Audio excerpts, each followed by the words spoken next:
ওং আনন্দময়ী চৈতন্যময়ী সত্যময়ী পরমে মা। ওং নমো ভগবতী শ্রী অরবিন্দায় নমঃ। আজকে আমরা শ্রী অরবিন্দের এই সাবিত্রীর দ্বিতীয় পর্ব 203 পৃষ্ঠা, এখান থেকে একটুখানি শ্রবণ করব আমাদের শ্রদ্ধেয় নলিনীকান্ত গুপ্ত যেভাবে শ্রী অরবিন্দের এই সাবিত্রী বাংলায় অনুবাদ করেছেন, সেই ভাবনা থেকে এক বিন্দু সাবিত্রী অনুভব।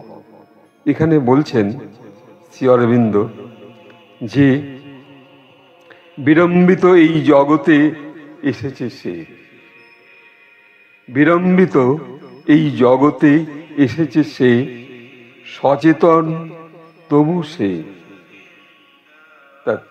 জ্যোতির এক অনুপ্রাণিত করেছে তার অন্তরাত্মাকে।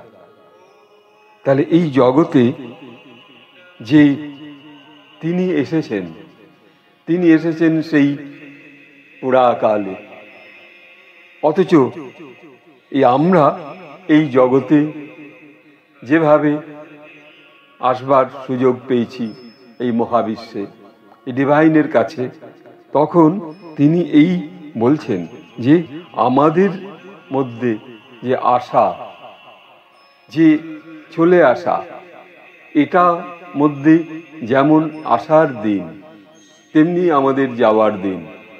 কিন্তু এখানে যদি আমরা আরো দেরি করি, এই জগতে মহাভাবনার ধ্যানে, মহাশক্তির ধ্যানে, ডিভাইনের ধ্যানে যদি আমরা যুক্ত হতে না পারি, তাহলে কিন্তু আমাদের সেই অধ্যাত্ম শক্তির অনুভবে আমরা যেতে পারবো না। তাহলে আমাদের বসতে হবে। আমরা যদি একটু না বসি, না ধ্যান অনুভবে নিজেকে নিয়োগ করতে পারি, যদি একটু সময়কে আমরা যদি নিজের জন্য এবং বিশ্বের কল্যাণের জন্য যদি সময় না দিতে পারি, তাহলে আমাদেরও সেই অধ্যাত্ম যোগের সাধনা ধ্যানে আমরা যেতে পারবো না। আবার এই ডিভাইন শক্তিকে যে ভালোবাসা, সেটাও আমাদের হবে না, সবই দেরি হয়ে যাবে। তাই আমাদের যেই সচেতন, আমাদের এই সচেতনতার মধ্যে আমাদের প্রবেশ করতে হবে। অন্তরাত্মার যে সচেতন শক্তির মধ্যে আমাদের অনুভব করতে হবে যে আমরা আছি। আমরা শুধু কর্মে লিপ্ত, কথায় ব্যস্ত, পরচর্চায় ব্যস্ত না। আমাদের যে সচেতন শক্তি, সেই শক্তিটাকে আরো বেশি জাগিয়ে তোলা। তাই তিনি বলছেন যে জ্যোতি এক অনুপ্রাণিত করেছে তার অন্তরাত্মাকে। তাহলে এক জ্যোতি, এক জ্যোতির্ময় আলো এসে আমাদের প্রকাশ করেছে, এক জ্যোতির্ময় আলো আমাদের মধ্যে রয়েছে। সেই জ্যোতির্ময় শক্তি যে আমাদের মধ্যে আসছে, প্রবেশ করছে, অথচ সেই প্রবেশ অবস্থায় আমরা তাকে অ্যাসপিরেশন করতে পারছি না। তাহলে আমাদের একটু ধীর হতে হবে, স্থির হতে হবে, শান্ত হতে হবে, তবে সেই আমাদের পরম অন্তরাত্মা সেই জ্যোতির মধ্যে প্রবেশ করতে পারবে এবং জ্যোতি দর্শন করতে পারবে।